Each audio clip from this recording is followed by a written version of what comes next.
Good morning बच्चों मैं आज आपको कक्षा 8 का पाठ चाणक्य नीति पढ़ाने जा रही हूँ। यह नाटक है एक जिसमें कुछ पात्र हैं चाणक्य, चंद्रगुप्त, व्याघ्रपाद और अलका। पहला सीन है शिवी गणराज्य का मंत्रणा गृह। मध्य में एक कुशासन मंडित आसंदी पर आचार्य चाणक्य बैठे हैं।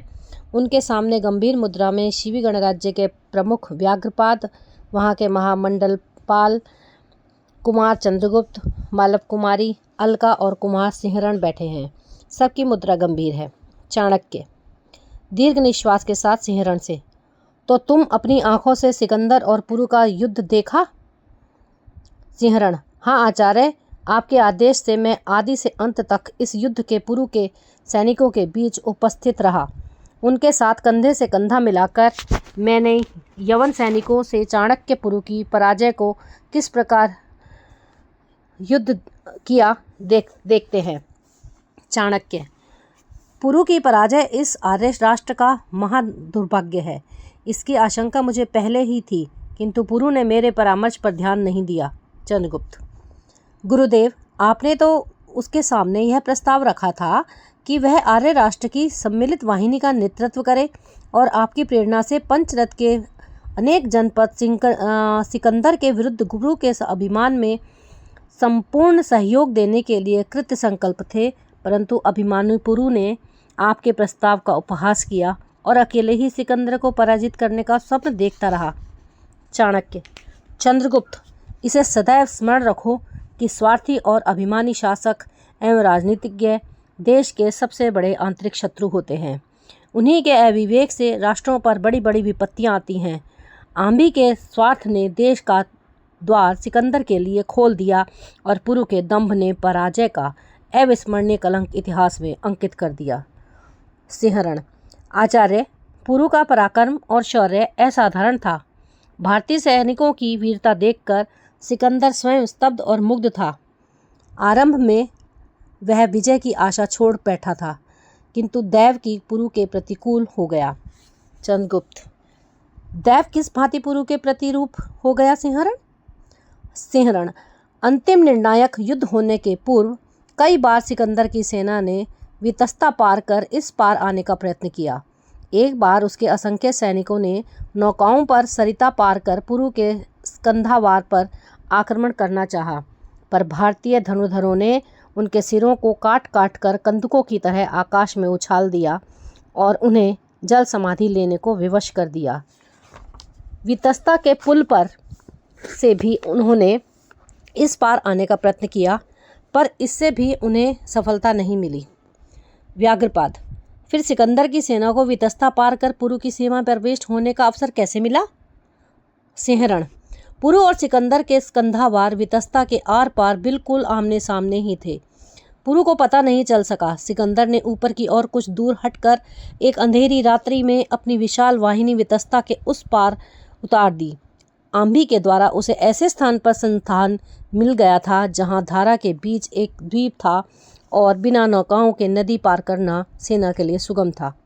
चाणक्य, देश की सुरक्षा के लिए सबसे पहले देशद्रोहियों का मूलोच्छेद होना ही चाहिए। उनके साथ नरमी का व्यवहार अपने आप में ही अक्षम्य द्रोह है। सिंहरण, यथार्थ है गुरुदेव। आंबी के कलुषित हृदय जैसी ही काली थी वह रात्रि जब सिकंदर की सेना वितस्ता के पार आई। आकाश में घने बादल घिर आए थे, घनघोर वर्षा भी हो रही थी। प्रतीक्षित यवन सेना इस प्रतिकूल परिस्थिति में भी नदी के पार आ गई। पुरु को जैसे ही इसकी सूचना मिली, उसने अपने युवराज के नेतृत्व में एक बड़ा सैनिक दल उसके प्रतिरोध के लिए भेज दिया। इस सैन्य दल ने बड़ी वीरता से सिकंदर की प्रगति को रोका, पर उनमें से कोई भी जीवित नहीं बचा। चाणक्य, मदान्ध और अदूरदर्शी राजपुरुषों के अविवेक और प्रमाद के कारण अपराजय सेनाएं भी पराजित हो जाती हैं। अच्छा, फिर क्या हुआ? सिंहरण, युवराज की सेना के निश्शेष हो जाने पर सिकंदर आगे नहीं बढ़ा और कुशल रण विशारद की तरह पुरु की सेना के आक्रमण की प्रतीक्षा करने लगा। महावीर पुरु ने आगे बढ़कर व्यूह रचना की और सिकंदर की सेना पर प्रबल आक्रमण किया। पुरु की सेना के हाथियों की मार से सिकंदर की सेना के छक्के छूट गए और उसने अपनी पराजय निश्चित प्रतीत होने लगी। चाणक्य, फिर सहसा पासा कैसे पलट गया? सिंहरण, गुरुदेव, सिकंदर अनैतिक और क्रूर तो अवश्य है, पर उसका साहस और रण कौशल अनुकरणीय है। वह साहस बटोरकर अपने चुने हुए अश्वारोही धनुर्धरों की सेना लेकर पुरु की हस्ती सेना पर टूट पड़ा। ग्रीक सेना के प्रशिक्षित और अनुभवी अश्वारोही हाथियों के व्यूह में घुसकर उनको भालों से छेदने लगे। पुरु ने इस स्थिति को भी दृढ़ता से संभाला और अपने पैदल धनुर्धरों की सेना को अश्वारोही ग्रीक सेना के प्रतिरोध के लिए आगे कर दिया। चाणक्य, पुरु के ये धनुर्धर अपने अचूक लक्ष्य भेद के लिए विख्यात हैं। उसे इन पर बड़ा गर्व था। सिंहरण, आचार्य, दुर्भाग्य के सामने किसी की भी कुछ नहीं चलती। आप जानते ही हैं, ये सैनिक भूमि पर टेक कर अपना धनुष चलाते हैं। वर्षा के कारण भूमि इतनी गीली हो गई थी कि उनके धनुष धरती पर टिक ही नहीं पाए, फिसल गए। परिणाम यह हुआ कि पुरु की सेना भी क्षण संधान का कौशल प्रदर्शित किए बिना ही मारी गई। तत्पश्चात? चाणक्य, तत्पश्चात कुछ नहीं, मैं वह नहीं सुनना चाहता। तुम कहोगे महावीर पुरु समस्त सेना का संहार हो जाने पर भी अकेला युद्ध क्षेत्र में डटा रहा। मूर्ख के शौर्य को मैं शौर्य नहीं मानता। मेरी दृष्टि में क्रूर विजेता और पराजित शूर दोनों ही एक जैसे निंदनीय हैं। चंद्रगुप्त, मैं आपकी बात नहीं समझ सका गुरुदेव। मेरी बात बड़ी सरल है चंद्रगुप्त। मैं कहता हूँ, अच्छे शूर कभी पराजित नहीं होते। यदि वे पराजित होते हैं तो अपने या अपने नेता की अदूरदर्शिता, जड़ता और प्रमाद के कारण। चंद्रगुप्त, आचार्य देव, आप चाहते क्या हैं? चाणक्य, चंद्रगुप्त सुनो, मैं चाहता हूँ हमारे इस देश में शौर्य के नाम पर पराजय की पूजा कभी न की जाए। शौर्य का एक ही लक्ष्य होता है, विजय। उसे प्राप्त करने के सब साधन जुटाने रहना ही सच्ची वीरता है। हमारे राजपुरुष इतने दूरदर्शी, दक्ष और कर्तव्यपरायण हों कि उनकी योजनाओं में संयोग का, दुर्भाग्य का कोई अवकाश न हो। हमारी सेनाएं इस प्रकार प्रशिक्षित की जाएं कि वे जल, स्थल, मरुस्थल, गहन वन एवं दुर्लभ्य पर्वत शिखर पर अप्रतिह गति की जयिष्णु युद्ध कर सकें। भयंकर वर्षा, ग्रीष्म और प्रचंड शिशिर जैसी प्रतिकूल से भी प्रतिकूल ऋतुओं में भी अपना विजय अभियान अकुंठित रहें। अलका, बड़ा महान स्वप्न है गुरुदेव। चाणक्य हंसकर, हाँ, स्वप्न, मैं स्वप्नदर्शी नहीं हूँ अलका, मैं सत्यदृष्टा हूँ, ब्राह्मण हूँ। मैं सत्य ही देखता हूँ और सत्य ही मेरी वाणी में निवास करता है। तुम इसे मेरा जीवनादर्शन कह सकती हो, पर दूसरे देश जिसे आदर्श कहते हैं वही इस देश के जीवन का यथार्थ है। चंद्रगुप्त, गुरुदेव, आपकी उज्ज्वलित वाणी के इस महाप्रभाव में हमारे तन, मन और प्राण आपके निर्दिष्ट लक्ष्य की ओर बह चलने को आकुल हो रहे हैं। आप हमारे कर्तव्यों का निर्धारण करें। चाणक्य, ठीक है चंद्रगुप्त, सिकंदर की सेना की गतिविधि का मुझे आभास मिल गया है।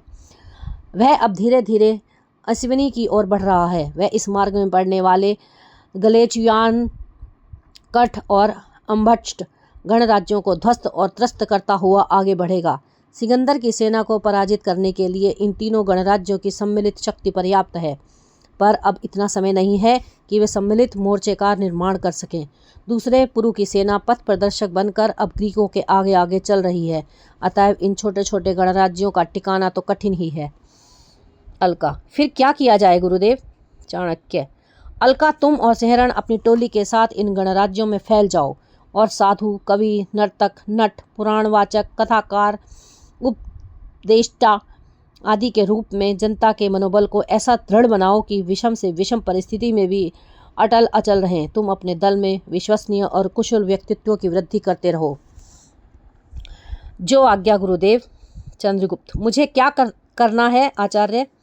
चाणक्य, वत्स, तुम अपने दल के साथ उन पश्चिमी गणराज्यों में फैल जाओ जिनको सिकंदर ने पराजित किया है। इन राज्यों में तुम यवनों के विरुद्ध विद्रोह की आग भड़का दो, जिससे वे फिर इस रास्ते से लौटने का साहस न कर सकें। चंद्रगुप्त, गुरुदेव, यह तो मगध को पददलित करने का स्वप्न देख रहा है। अभी उसके इस रास्ते से लौटने की स्थिति ही कहाँ है? चाणक्य रहते उनकी जन्मभूमि पर यवनों के चरण नहीं पड़ सकते। मैंने सब व्यवस्था कर दी है। मेरा संदेश वहाँ के महामंत्री के पास पहुँच गया है। वह भी तैयारी कर रहा होगा। मैंने अपने गुप्तचर भी पंचनद से मगध तक फैला दिए हैं। जो जनता को सिकंदर के अभियान के विरुद्ध उत्तेजित कर रहे हैं। मैं ऐसी परिस्थिति का निर्माण करना चाहता हूँ कि सिकंदर को शत्रु पार करने का साहस ही न हो। यदि उसने ऐसा किया तो उसे शत्रु और यमुना के बीच भगत की लाक्षादिक वाहिनी का सामना करना होगा। चंद्रगुप्त, धन्य गुरुदेव, आपकी योजना मेरी समझ में आ गई। मैं पश्चिमी जनपदों में विद्रोह की आग भड़का दूंगा, किंतु सिकंदर ने यदि आपकी योजना अनुसार आगे बढ़ने का साहस नहीं किया और पश्चिमी जनपद विद्रोह हो गए, फिर भी सिकंदर अपने लौटने का मार्ग निकाल लेगा। उसके लिए आपने क्या व्यवस्था की है? चाणक्य, तुम्हारी जिज्ञासा ठीक है वत्स। उस स्थिति में वह शूद्रकों और मालवों के जनपदों को पद दलित करता हुआ लौटेगा। उसके लिए भी मैं उपाय सोच लूँगा। सिंहरण, वह क्या है आचार्य? सिंहरण, अलका के साथ तुम कठ और अम्बष्ट की जनता को प्रबुद्ध करते हुए शीघ्र से शीघ्र मालवा पहुँचो। तुम मालवा को शूद्रक और मालवों की पुरानी शत्रुता को दूर कर उन्हें सम्मिलित रूप से सिकंदर के प्रतिरोध के लिए तैयार करो। मशहूर मालवों और शूद्रकों की सम्मिलित शक्ति के साथ सिकंदर की सेना टिक नहीं सकेगी। अलका, मैं चाहता हूँ मालवों के बाणों से ही सिकंदर को वीर गति प्राप्त हो। अलका, ऐसा ही होगा गुरुदेव। चाणक्य, सावधान रहना सिंहरण, सिकंदर की गुप्तचर व्यवस्था बड़ी पूर्ण है। चंद्रगुप्त, इस बीच आप कहाँ रहेंगे आचार्य? चाणक्य, मैं सब जगह रहूँगा चंद्रगुप्त। क्यों सिंहरण? सुना है सिकंदर भारत के ब्राह्मणों की खोज में है, वह उन्हें यूनान ले जाना चाहता है। सिंहरण, ठीक सुना है गुरुदेव, हंसकर। चाणक्य, मैं तुमसे भी भेंट करूँगा, कहूँगा मुझे ही अपने देश ले चले। सब, आचार्य चाणक्य की जय। चाणक्य नहीं बोलो, महाराज भारतीय राष्ट्र की जय। सब भारतीय राष्ट्र की जय। तो बच्चों, आपने देखा कुंवर चंद्र प्रकाश जी का लिखा ये नाटक अपने आप में कितना गौरवशाली है। अच्छा है, आपको समझ में आया होगा। धन्यवाद।